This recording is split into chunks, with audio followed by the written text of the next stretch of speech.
દેશ અને રાજ્યમાં 2024 લોકસભા ચૂંટણી જાહેર થયા બાદ તમામ રાજકીય પાર્ટીના લોકોએ ઉમેદવાર જાહેર કરી પ્રચાર શરૂ કર્યા બાદ આજે નવું નોટિફિકેશન જાહેર થયા બાદ અમરેલી જાહેરનામું પ્રસિદ્ધ થતા જિલ્લાના મુખ્ય માર્ગો પર 22 સર્વેલન્સ ટીમો તૈનાત કરવામાં આવી છે। આ ટીમો ચેકપોસ્ટ પર ઊભી કરી ચેકિંગ શરૂ કર્યું છે। ચૂંટણીને નકારાત્મક રીતે દારૂ રોકડ રકમથી દૂષણ ન કરી શકે તેની તકેદારી રાખવામાં આવશે। આ વિસ્તારમાં તમામ વાહનોનું ચેકિંગ કરવામાં આવશે। રોકડ રકમ 10,000 કરતાં વધુ રકમની હેરાફેરી કરશે તો તેના પુરાવા રજૂ કરવા પડશે। 10 લાખની રકમમાં તુરંત ઇન્કમ ટેક્સને જાણ કરવામાં આવશે। આધાર પુરાવા રજૂ નહીં કરી શકે તે રકમ જપ્ત પણ કરવામાં આવશે। તે ઉપરાંત અમરેલી કલેક્ટરે જનતાને અપીલ કરી છે ચૂંટણીલક્ષી કોઈ નકારાત્મક બાબત સામે આવે તો જિલ્લા કંટ્રોલ ખાતે 1950 પર ફરિયાદ તમે કરી શકો છો। અમરેલી બેઠક ઉપર તારીખ 12, 15, 16, 18, 19 આ તારીખમાં ઉમેદવારી પત્ર રજૂ કરી શકશે। ચૂંટણી વિભાગ દ્વારા તૈયારી કરી દેવામાં આવી છે। નોટિસ જાહેર કરવામાં આવે છે।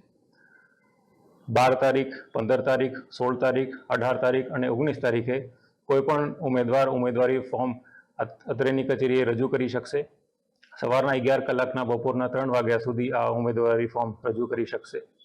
20 તારીખના રોજ તમામ રજૂ કરેલ ઉમેદવારી ફોર્મોની ચકાસણી કરવામાં આવશે અને 22 તારીખ છે જે માન્ય ઠેરેલ ઉમેદવારી પત્ર કોઈકને પાછા ખેંચવાનું હોય તો 22 તારીખે પાછા ખેંચી શકે છે। હવે આજરોજ જાહેરનામા પ્રસિદ્ધ થતા જિલ્લામાં 22 સ્ટેટિક સર્વેલન્સ ટીમ્સ કાર્યરત થઈ ગઈ છે। આ ટીમ્સ એવી છે જે મુખ્ય માર્ગો ઉપર નાકા રાખીને એ ચેકિંગ કરતી હોય છે। આ ટીમોનો મુખ્ય ઉદ્દેશ્ય એવું છે કે ચૂંટણીને નેગેટિવલી પ્રભાવિત કોઈ ના કરી શકે। દારૂ હોય, લિકર હોય, કોઈ પણ કેશ હોય અથવા મતદારોને પ્રભાવિત કરવા માટે કોઈ પણ ફ્રીબીઝ હોય, આ તમામ દૂષણો ઉપર કંટ્રોલ રાખવા માટે આ સ્ટેટિક સર્વેલન્સ ટીમ છે।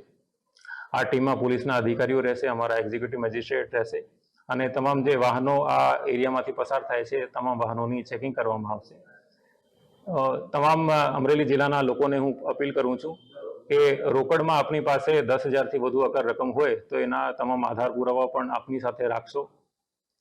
અમારી ટીમ જે છે એ 10 લાખ સુધીના જે પણ રોકડ છે અગર કોઈ પર્સન એને એક્સપ્લેન ના કરી શકે તો એની જપ્તી પણ કરવામાં આવશે અને અમારી જિલ્લા કક્ષાની કમિટી પછી એનો નિર્ણય કરશે।